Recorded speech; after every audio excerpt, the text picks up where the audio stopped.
All right, the last video for this chapter for 2D is on Ptolemy's theorem, and probably one of the most classic results in advanced algebra. So something that came along from the Greeks. It says, let A, B, and C and D be lengths of consecutive sides of a quadrilateral inscribed in a circle, and suppose that X and Y are the lengths of the diagonals. Well, then A times C plus B times D is equal to X times Y. So I guess what we're saying is that the product of the opposite sides added together is equal to the product of the diagonals. So again, quite an astounding result. And it only holds if the quadrilateral is inscribable. So certainly we'll want to prove this. Let's go after it. Let's go ahead and draw a circle up. Let's put some sort of a quadrilateral, a general quadrilateral inscribed on the circle.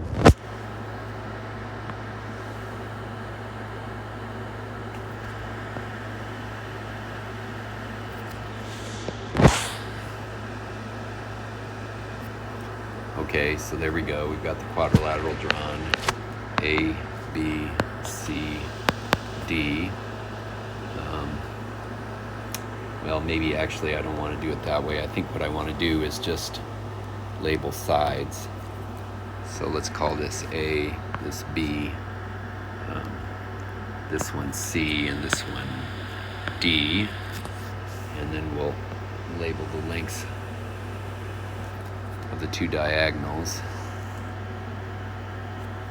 So there's the two diagonals, but you can see that the diagonals, if we're inscribed in a circle, are always going to intersect.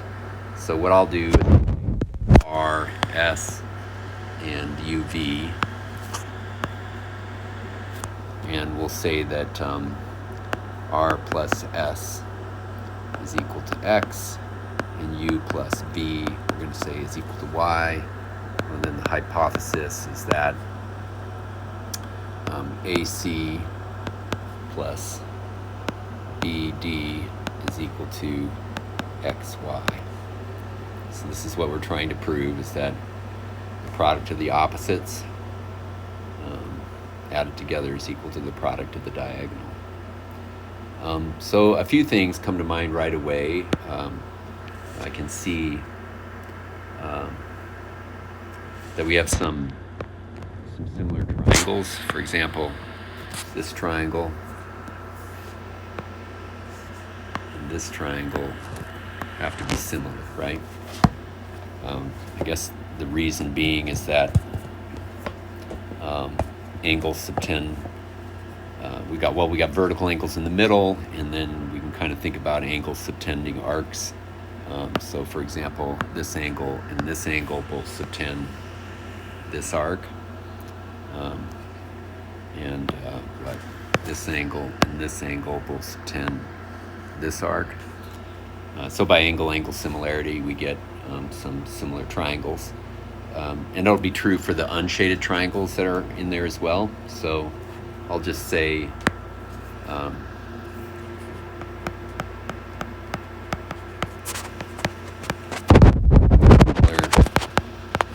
triangles, we get the following. Well, in the shaded ones, so in the blue ones, we could say that A is to C, so that's as I guess U is to S, as R is to V.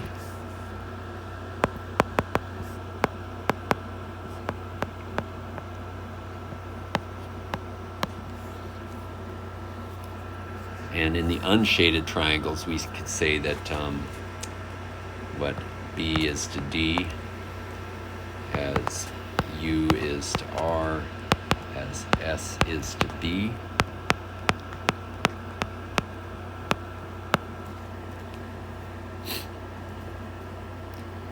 So using these, we can come up with a few relationships. So for example, if we cross multiplied here,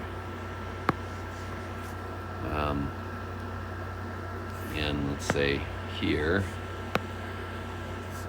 and I don't know, let's say here, we could get the following. Let's see, AS is equal to UC, BR is equal to UD, and UV is equal to RS. Well, where's this all going?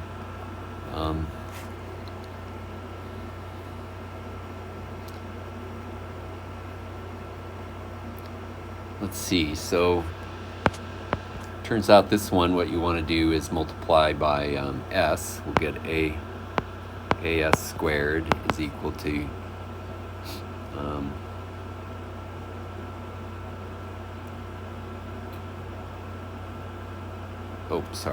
multiply by A.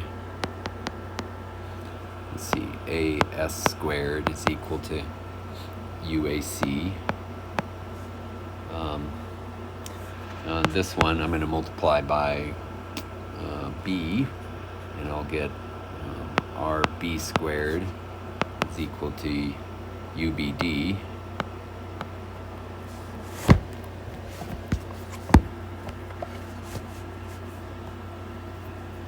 Okay, well, let's just see what happens when we add these two together. So what that gives us is A squared plus RB squared equal to UAC plus UBD. Let's see, so it looks like I could take a U out and get AC plus BD. Okay, that's good because AC plus BD is something I'm after.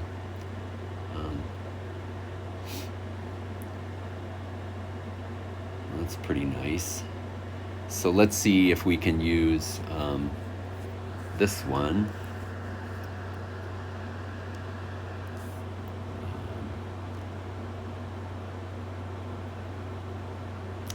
XU squared.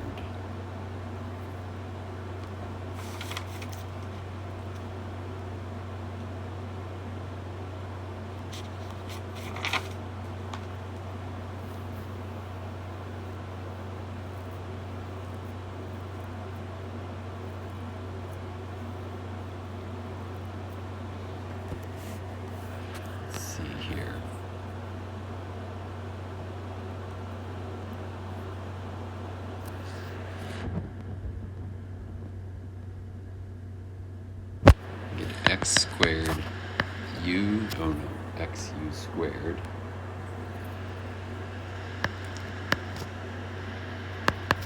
plus XRS.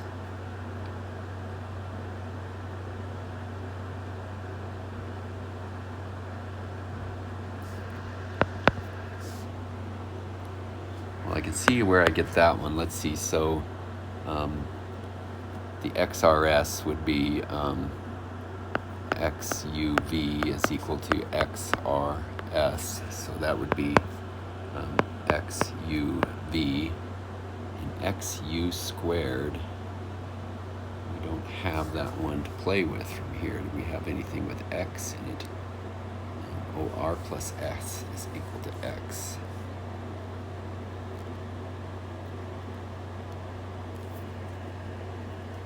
Oh, I see. We're just going to XU squared. So in other words, we're not changing that one. It's just we're letting XU squared be XU squared, but we'll use this piece from right here. I'm getting it now. Sorry, a little unrehearsed. But what that gives us is then there's an XU that we can factor out, and we get U plus V, and that's just XU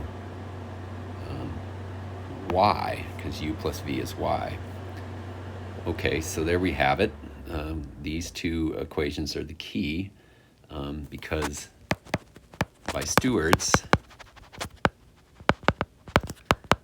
theorem,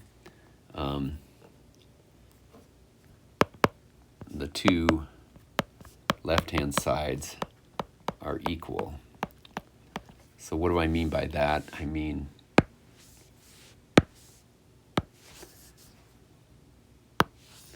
that that this piece and this piece are Stewart's theorem.